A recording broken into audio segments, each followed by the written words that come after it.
اعوذ باللہ من الشیطان الرجیم بسم اللہ الرحمن الرحیم الیہ یرد علم الساعة وما تخرج من ثمرات من اکمامها وما تحمل من انثى ولا تضع الا بعلمه وَيَوْمَ يُنَادِيهِمْ أَيْنَ شُرَكَائِي قَالُوا آذَنَّاكَ مَا مِنَّا مِنْ شَهِيدٍ۔ خواتین و حضرات، پارہ نمبر 25 میں ہم پہنچے ہیں۔ اس میں 5 صورتیں آتی ہیں: سورہ حامیم، سجدہ کا بقیہ حصہ، سورہ شورى، سورہ زخرف، سورہ دخان اور جاسیہ۔ حامیم سجدہ کی جو بقیہ آیتیں ہیں اس میں اللہ تبارک و تعالیٰ نے بتایا کہ اللہ تعالیٰ ہی کے پاس آخرت کب برپا ہوگی اس کا علم ہے، پھل کب پکیں گے اور کب وہ اپنے خوشے سے باہر آئیں گے، اس کا علم بھی اللہ تعالیٰ ہی کے پاس ہے۔ عورت جب حاملہ ہوتی ہے تو اس کا علم بھی اللہ تعالیٰ ہی کو ہے، اور کب وضع حمل ہوگا یہ بھی وہی جانتا ہے۔ اور جو لوگ خدائے واحد کو نہیں مانتے ان سے قیامت کے دن پوچھا جائے گا کہ کہاں ہیں تمہارے شریک، لیکن وہ اپنے شریک کو پیش نہیں کر سکیں گے، وہ سب گم ہو جائیں گے۔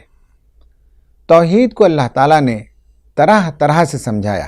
توحید کا جہاں تذکرہ آتا ہے اس میں خصوصیت کے ساتھ حمد کا ذکر، شکر کا ذکر، اللہ تعالیٰ کی طرف انابت کرنا، توبہ کرنا، اللہ تعالیٰ کے اسماء حسنہ کا استحضار، وہی سننے والا، وہی دیکھنے والا، وہی دعاؤں کو قبول کرنے والا، وہی ہمیں تحفظ فراہم کرنے والا، وہی روزی دینے والا، وہی حیات اور موت پر قدرت رکھنے والا، یہ سب باتیں دلوں میں مستحکم بیٹھ جائیں، اس کا تذکرہ بار بار آتا ہے۔ لہٰذا آپ یہاں دیکھیں گے کہ اللہ تبارک و تعالیٰ نے کہا کہ انسان کا حال یہ ہے کہ جب اسے خیر کی ضرورت ہے تو مستقل دعا کرتے چلا جاتا ہے، اور جب اسے کوئی تکلیف پہنچتی ہے تو مایوس ہو جاتا ہے، اور پھر ہم اپنی رحمت کا مزہ چکاتے ہیں اور اس کی تکلیف کو دور کر دیتے ہیں تو وہ کہتا ہے کہ یہ تو میری اپنی تدبیر کی وجہ سے ہے، میری پلاننگ کی وجہ سے یہ مشکل دور ہو گئی، اور کہتا ہے کہ آخرت بھی قائم ہونے والی نہیں ہے، اور اگر میں لوٹوں گا بھی تو وہاں بھی میرے لیے اللہ کی طرف سے انعامات ہی انتظار کر رہے ہوں گے۔ یہ اور اس طرح کی باتوں کا تذکرہ اللہ تعالیٰ نے کیا، اور اس کے بعد آخر میں اس سورت کے ایک اہم بات یہ بتائی کہ نبی جس بنیادی بات کی دعوت دیتا ہے اس کے بارے میں آسمان و زمین میں اور خود انسانوں کی ذات میں ہم عنقریب آنے والے زمانے میں بہت سی نشانیاں ظاہر کریں گے، جس سے لوگوں کو پتہ چل جائے گا کہ یہ قرآن حق ہے، اسلام حق ہے، نبی کی دعوت حق ہے۔ حضرات، اس زمانے میں بہت سی باتیں لوگوں نے جو قرآن میں آئی ہیں اس پر یقین تو کیا، لیکن آج سائنس نے اسے دلائل سے ثابت بھی کیا۔ آج کے انسان کے لیے ان باتوں کو ماننا قدر آسان ہے، جیسے کائنات کی تخلیق ہے۔ آج انسان نے جو ترقی کی ہے اور جو چیزوں کو دریافت کیا ہے اس سے کریشن آف یونیورس کو اس نے فائنڈ آؤٹ کیا، اور اس کی ایکوریسی کہتے ہیں کہ 97% تک ہے۔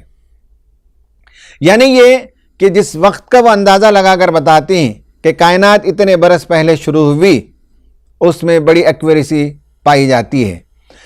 اسی طرح سے انسان کی تخلیق کے سلسلے میں بھی میں نے بتایا کہ ایمبریولوجیکل ڈیولپمنٹ جو ماں کے پیٹ میں ہوتا ہے، پچھلے زمانے کے انسان کو اس کے بارے میں واضح علم نہیں تھا، لیکن آج کا انسان سائنس کی ترقی کے نتیجے میں ان سب چیزوں کو بہتر طور پر سمجھتا ہے۔ اس طرح اور بہت سی باتیں قرآن میں آئی ہیں، خواہ وہ ہائیڈرولوجیکل سائیکل ہو، بادلوں کے بارے میں ہو، دو سمندروں کے ملنے کے بارے میں ہو، ان سب چیزوں کے بارے میں آج سائنسی تحقیقات کے نتیجے میں یہ باتیں انسان کو سمجھنے میں آسان ہو گئی ہیں۔ تو قرآن نے کہا سنوریہم آیاتنا فی الآفاق وفی انفسہم حتی یتبین لہم انہ الحق، ان قریب ہم آفاق میں بھی اور تمہارے انفس میں بھی، یونیورس میں بھی اور تمہارے سیلف کے اندر بھی ہم ایسی ایسی نشانیاں دکھائیں گے کہ لوگوں کو اطمینان ہو جائے گا کہ یہ حق ہے۔ اس پر سورہ حامیم سجدہ ختم ہوتی ہے اور اس کے بعد سورہ شورا۔ حضرات، سورہ شورا کی شروعات حامیم سے ہے۔ حوامیم کہتے ہیں اس کے پلورل کو، اور حامیم کے نام سے 7 سورتیں آئی ہیں تو انہیں حوامیم کہا جاتا ہے۔ جیسے میں نے کہا کہ یہ توحید کا گلدستہ ہے، ہر حامیم کی صورت میں گو نہ گو پہلو سے توحید کو سمجھایا گیا۔ اس صورت کا ایک خصوصی انداز ہے جو انشاءاللہ آپ دیکھیں گے۔ اس میں شروعات ہوتی ہے اللہ تعالیٰ کی عظمت اور قدرت کے اظہار سے، اور اس کی عظمت کا احساس فرشتوں کو ہے، آسمان و زمین کو ہے، اور اس عظمت کے نتیجے میں قریب ہے کہ آسمان پھٹ پڑے۔ لیکن حیف انسان پر کہ اللہ تعالیٰ کی نعمتوں سے مستفید ہونے کے باوجود اس کا استحضار نہیں کرتا۔ اس نے انسانوں کو کس طرح سے پیدا کیا، اس نے کس طرح سے جانوروں کو پیدا کیا کہ ایک ماں باپ سے اللہ تعالیٰ نے انسانوں کو بنایا، اور اس کے بعد ان کے نسل انسانی کے پھیلانے کا ایک شاندار اسکیم انتظام کر دیا۔ اس کے نتیجے میں تا قیامت تک انسان پیدا ہوتے رہیں گے۔ اسی طرح سے اور مخلوقات کے سلسلے میں بھی اللہ تعالیٰ نے انتظام کیا۔ سارے کائنات کے خزانوں کی کنجیاں اسی کے ہاتھ میں ہیں۔ لہو مقالید السماوات والارض، آسمان و زمین میں جتنا خزانہ ہے سب اس کے پاس ہے۔ لوگوں کو کسی حاجت کی براری کرنی ہو، کوئی سوال کرنا ہو، کوئی ضرورت ہو تو اللہ تعالیٰ سے مانگنی چاہیے، اس لیے کہ اللہ تعالیٰ دینے والا ہے، وہی دینے والا ہے، اس کے علاوہ کوئی دینے والا نہیں، اور وہ دے کر خوش ہوتا ہے۔ دوسروں کی طرح وہ احسان نہیں جتاتا۔ لوگ نہیں مانگتے تو ناراض ہوتا ہے، وہ دینے پر آمادہ ہے، اور دینے کے لیے اس کے علاوہ کسی کے پاس کچھ نہیں ہے۔ اس کے بعد بہت امپورٹنٹ آیت آتی ہے، وہ یہ ہے کہ تمام انبیاء کو ہم نے ایک میسیج اور ایک مشن کے ساتھ بھیجا، اور اس قرآن کو بھی ہم نے ایک مشن کے ساتھ بھیجا، نبی صلی اللہ علیہ وسلم کو بھی ایک مشن کے ساتھ بھیجا۔ آپ بشیر بھی ہیں، آپ نذیر بھی ہیں، لیکن آپ صرف خوش الہان واعظ نہیں، بلکہ اللہ تعالیٰ نے اس قرآن میں جتنے احکامات بیان فرمائے ہیں جو انسانی سماج کے لیے مفید اور انسانی سماج کی بھلائی کا سامان کرتے ہیں، ان کا نافذ کرنا تمام رسولوں کی ذمہ داری رہی ہے۔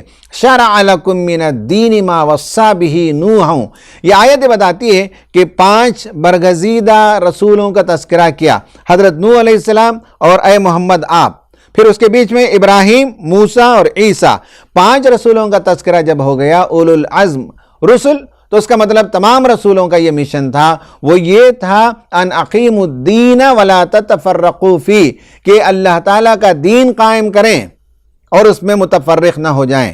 قیام دین امت مسلمہ کی ذمہ داری ہے، چونکہ انبیاء کی بھی وہ ذمہ داری تھی۔ انبیاء کے جانے کے بعد نبوی کام پر امت مامور ہے، لیکن حیف ہے کہ نبوی کام کا ایک ڈھیلا ڈھالا ناقص تصور ہمارے ذہنوں میں پیوست کر دیا گیا، اور یہ بتا دیا گیا کہ کچھ ایسے انفرادی کام جس کے کرنے میں کوئی قربانی کی ضرورت نہیں ہوتی ہے، وہ کر لینے سے سمجھتا ہے انسان کہ نبوی کام ادا ہو گیا۔ یہ آیت بتاتی ہے کہ ہم نے نوح کو بھی، ہم نے ابراہیم کو بھی، ہم نے موسیٰ کو بھی، عیسیٰ کو بھی، اور اے محمد صلی اللہ علیہ وسلم آپ کو بھی یہی ہم نے راستہ دکھایا، یہی آپ پر لازم قرار دیا کہ دین کو دنیا میں نافذ کریں۔ اور جب ہم دین کہتے ہیں تو اس میں عبادات بھی ہیں، اس میں عقائد بھی ہیں، اس میں معاملات بھی ہیں، اس میں تجارت کے اصول بھی ہیں، اس میں سماجی زندگی کے قوانین بھی ہیں، اس میں سیاست اور جنگ اور صلح کے قوانین بھی ہیں،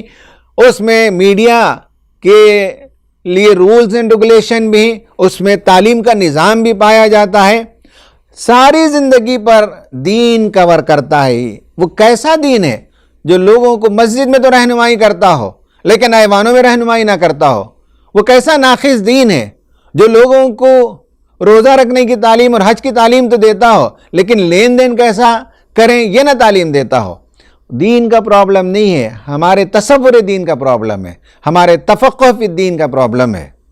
تو دین کی اقامت یہ نبی والا کام ہے، اور انبیاء کے بعد امت پر بھی یہ ذمہ داری ہے۔ لوگ سوال کرتے ہیں کہ نبی صلی اللہ علیہ وسلم نے تو شریعت کو نافذ کر دیا، دیگر انبیاء کا معاملہ کیا ہے؟ صحیح بات یہ کہ دیگر انبیاء نے بھی اپنے اپنے زمانے میں اپنی بساط بھر، کسی کو ہتھیلی بھر بھی زمین مل جائے اور وہاں اللہ کا دین نافذ ہو جائے، یہ دنیا ما فیہا سے بہتر ہے۔ حضرت نوح علیہ السلام کی جو کشتی تھی وہی ان کی مملکت تھی، اور ان کی مملکت میں نہ صرف انسان تھے بلکہ آپ کی رعایا میں جانور بھی تھے، ان کے حقوق بھی ادا کرنا آپ پر لازم تھا۔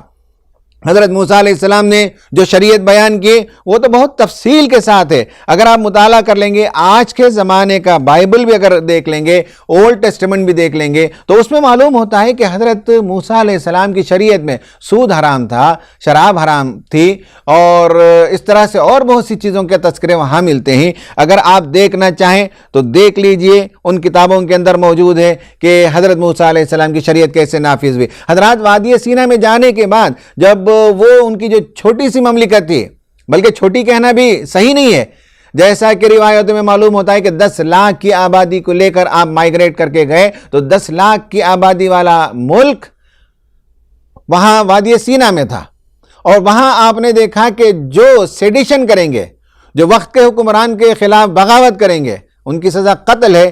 تو آپ قرآن مجید میں دیکھتے ہیں کہ جب سامری نے کچھ لوگوں کو اکسایا اور بتوں کی پوجا شروع ہو گئی، تو حضرت موسیٰ علیہ السلام نے صاف طور پر کہا کہ اللہ تبارک و تعالیٰ، اے میری قوم کے لوگوں، تمہیں حکم دیتا ہے کہ جن لوگوں نے بچھڑے کی پوجا کی انہیں قتل کیا جائے۔ حضرات تفسیر ابن کثیر اٹھا کر دیکھ لیجئے کہ اس میں بتایا گیا ہے کہ صبح سے شام تک لوگ قتل کیے جاتے تھے، اتنی بڑی تعداد میں۔ اس میں تعداد بھی بتائی گئی ہے کہ تقریباً 1 لاکھ کے قریب۔ نمبر پر آپ بھروسہ کریں نہ کریں، شریعت کو نافذ کیا، اور جن لوگوں نے بغاوت کی ان کی سزا متعین ہوئی۔ اور بھی بہت سے امور میں حضرت موسیٰ علیہ السلام کی شریعت عیاں ہے۔ لوگ سوال کر سکتے ہیں کہ حضرت عیسیٰ علیہ السلام نے بھی کیا شریعت کو نافذ کیا؟ ہاں، زانی کی سزا کا معاملہ آیا تو آپ نے لوگوں سے کہا کہ لاؤ اللہ تعالیٰ کی کتاب، اس کے مطابق فیصلہ کیا جائے گا۔ حضرت عیسیٰ علیہ السلام کی تعلیمات میں سود حرام ہے، اور کئی آج کے زمانے کے آتھرز بھی بائبل کے حوالے سے کہتے ہیں کہ دنیا کا سب سے بڑا ایول سود ہے، اور سودی نظام کو ختم ہونا چاہیے۔ جن کو دلچسپی ہو چاہیں تو دیکھ لیں کہ دونوں اولڈ اور نیو ٹیسٹمنٹ میں سود کے سلسلے میں، تو لوک اگر لیں گے تو چیپٹر 22 ورس 36 میں یوزری کے خلاف آپ کو تعلیمات ملیں گی۔ ایکسوڈس میں چیپٹر 22 میں ورس 25، لیوکٹس میں chapter number 25 verse number 35 to 38، Deuteronomy میں چیپٹر 23 میں 19 سے 21 تک کے ورسز میں آپ سود کے خلاف حضرت موسیٰ علیہ السلام کی تعلیمات کو دیکھ سکتے ہیں۔ حضرت عیسیٰ علیہ السلام کی تعلیمات بھی سود کے خلاف ہیں، اور ان کے بہت سے چرچز نے اس کو ممنوع قرار دیا۔ اس زمانے میں یہ بتایا گیا کہ سود حرام ہے اور چرچز کی طرف سے اعلان ہونا چاہیے۔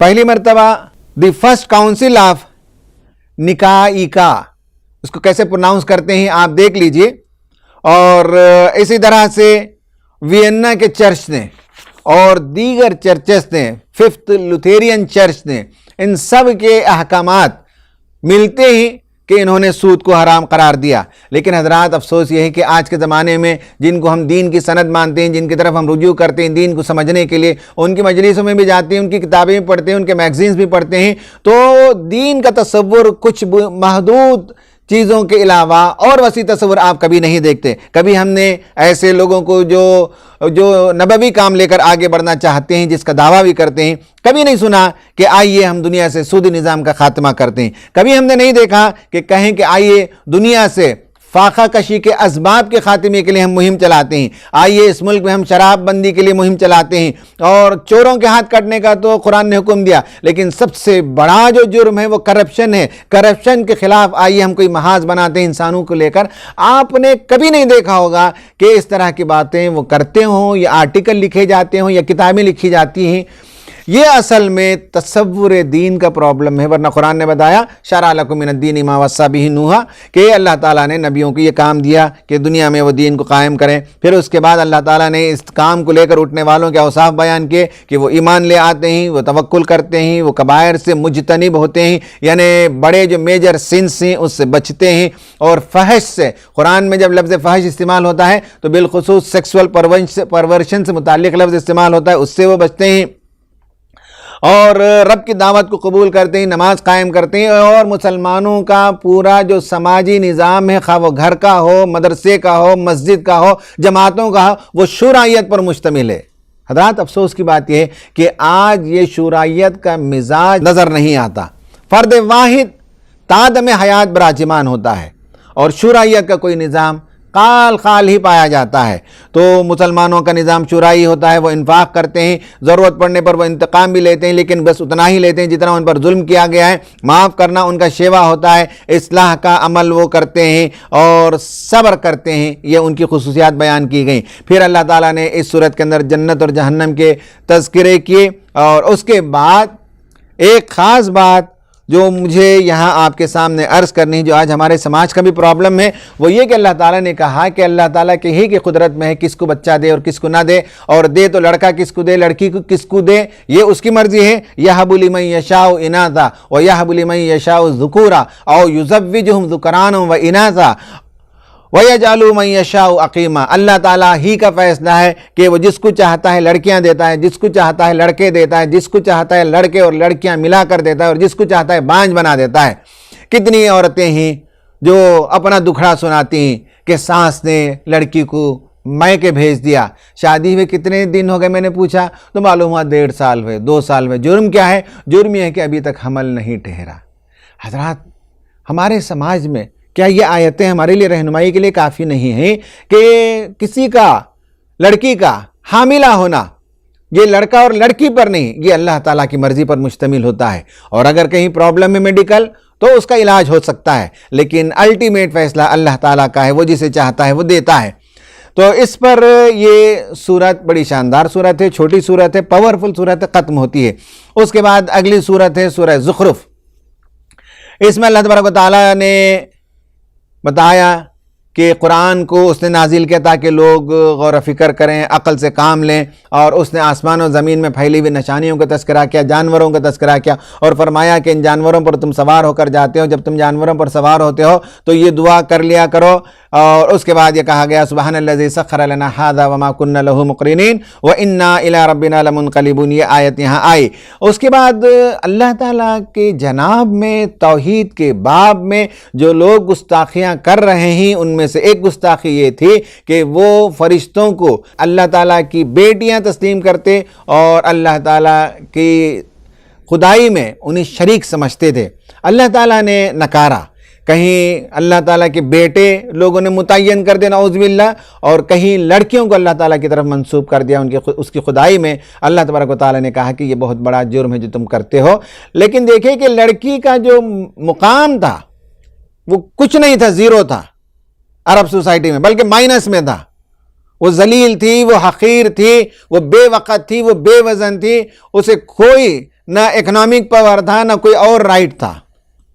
لیکن اللہ تعالیٰ نے جب تبصرہ کیا کہ تم لڑکیوں کو میری طرف منسوب کرتے ہو، میرے حصے میں دیتے ہو، تو بڑے شاندار انداز سے لڑکیوں کے بارے میں تبصرہ کیا. أَوَمَن يُنَشَّأُ فِي الْحِلْيَةِ وَهُوَ فِي الْخِصَامِ غَيْرُ مُبِينٍ.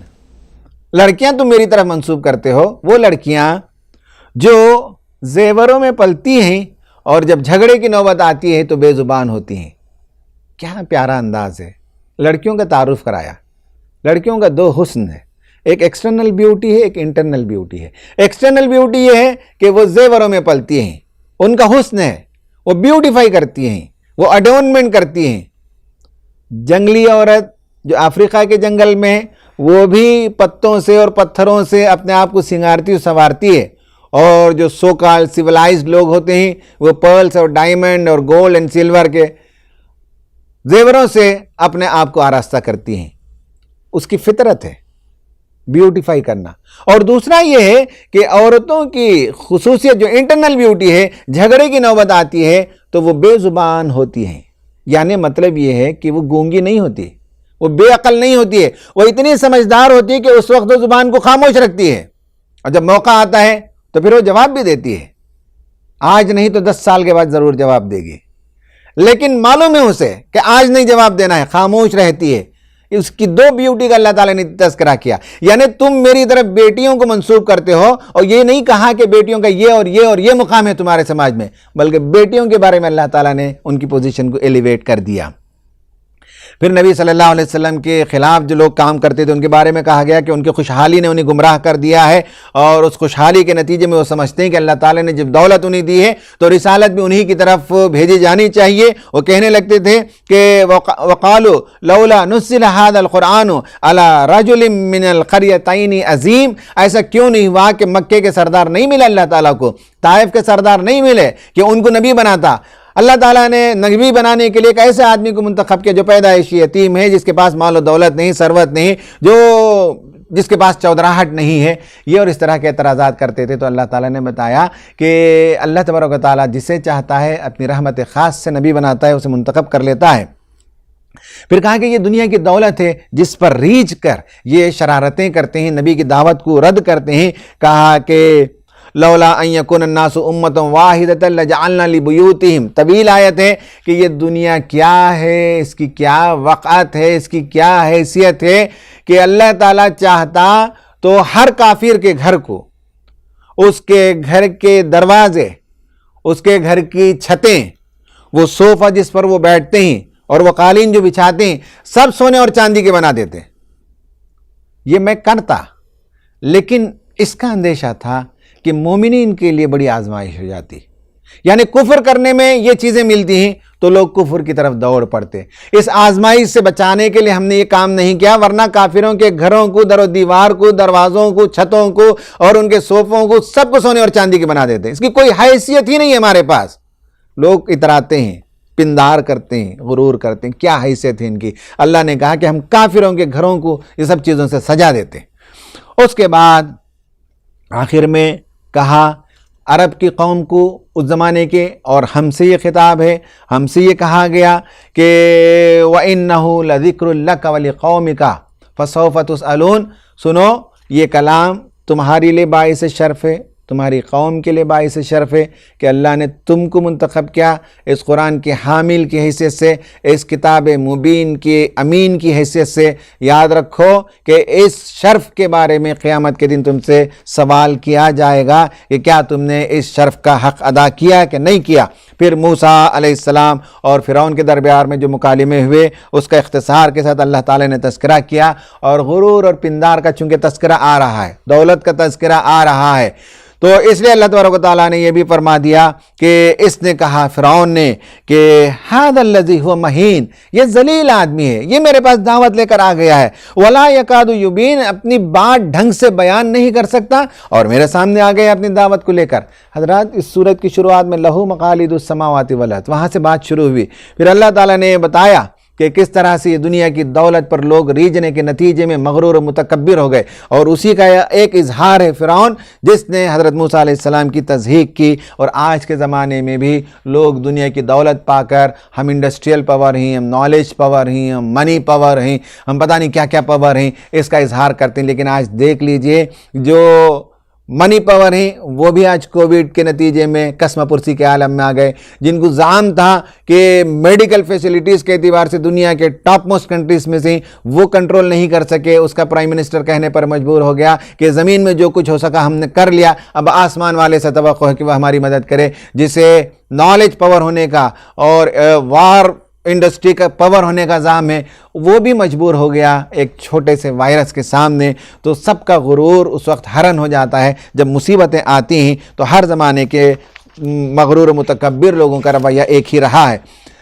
اور اس کے بعد اللہ تبارک و تعالیٰ نے اس میں بھی جنت اور جہنم کے مناظر پیش کیے، اور آخر میں یہ بتایا گیا نبی کریم صلی اللہ علیہ وسلم کو کہ اگر آپ کی دعوت کو یہ لوگ رد کرتے ہیں، نہیں مانتے ہیں، تو کوئی بات نہیں ہے، آپ اللہ تعالیٰ کے ساتھ وابستہ رہیے۔ فاصفح عنہم وقل سلام فسوف یعلمون، ان کے ساتھ بہت ہی احسن طریقے سے کنارہ کشی اختیار کیجئے، سلام کہہ کر نکل جائیے، ان قریب معلوم ہو جائے گا کہ کس کا عمل کس کے لیے مفید ثابت ہوگا۔ اس کے بعد سورہ دخان ہے، جس کی شروعات میں بتایا گیا کہ اللہ تبارک و تعالیٰ نے ایک مبارک رات میں اس کلام کے نزول کی شروعات فرمائی، وہ اس کے بعد اللہ تعالیٰ نے کہا کہ کیا یہ کلام ان کے لیے کافی نہیں ہے سنبھلنے کے لیے، یا اس دن کا انتظار ہوگا جس دن آسمان و زمین میں دھواں دھواں چھا جائے گا۔ دھواں چھا جانے کا مطلب یہ ہے کہ قیامت کا جب وقت آئے گا تو اس کی بڑی نشانیوں میں سے ایک نشانی اللہ کے رسول صلی اللہ علیہ وسلم نے بتائی کہ سمندر سے آگ لگے گی اور انسانوں کو میدان محشر کی طرف ہانک کر لے جائے گی۔ اس کے نتیجے میں ہو سکتا ہے کہ دھواں ہی دھواں ہو، یہ بھی ہو سکتا ہے کہ سورج چاند کے ٹکرانے کے نتیجے میں اور میٹیورائٹس کے زمین پر گرنے کے نتیجے میں دھواں ہی دھواں کا ماحول آسمان و زمین میں پایا جاتا ہو۔ تو کہا کہ کیا وہ وقت آنے کے بعد لوگ اپنی اصلاح کریں گے؟ کہتے ہیں کہ نبی کا دھمکاوا کہ مرنے کے بعد دوبارہ اٹھا کر کھڑا کیا جائے گا، اس کی کوئی حیثیت نہیں ہے، یہی موت پہلی اور آخری موت ہے اور اس کے بعد ہم کھڑا نہیں کیے جائیں گے۔ کہا کہ جس رب نے آسمان و زمین کو برحق پیدا کیا وہ تم کو دوبارہ ضرور پیدا کرے گا، اور جو اس دعوت کا انکار کریں گے ان کو جہنم میں پھینک دیا جائے گا، جن کو زقوم کھانا پڑے گا، جس کی تلچھٹ تیل کے مانند، گرم گرم تیل کی تلچھٹ کے مانند اس کا مزہ ہوگا، بھڑکتی ہوئی آگ میں کھینچ کر لے جا کر انہیں ڈال دیا جائے گا، ان کے سروں کے اوپر کھولتا ہوا پانی ڈالا جائے گا اور کہا جائے گا ذق انک انت العزیز الکریم۔ دنیا میں بہت پاورفل بنتا تھا، بہت باعزت بنتا تھا، چک مزہ، تو زخوم کا مزہ، پیپ کا مزہ، گرم پانی کا مزہ، جہنم کی آگ کا مزہ چکو۔ سورہ دخان کا یہ مضمون رہا، اور آخر میں سورہ جاثیہ، اس صورت پر یہ پارہ ختم ہوتا ہے۔ اس کی شروعات بھی حامیم سے ہے، یہ سارے حوامیم والی صورتیں ہیں۔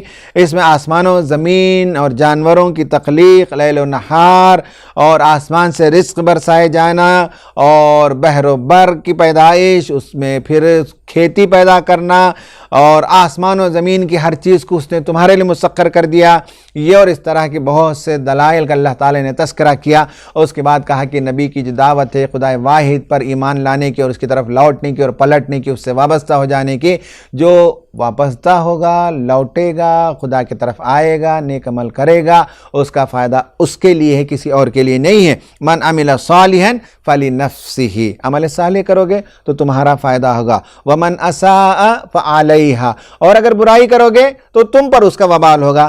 نبی پر کچھ نہیں ہے، تمہارے ایمان لانے سے بھی اس کا فائدہ نہیں ہے، تمہارے انکار کرنے سے بھی اس کا کوئی نقصان نہیں ہے، فائدہ اور نقصان تمہارا اپنا ہے، تول کر سمجھ کر دیکھ لو اور صحیح رویہ اختیار کرو۔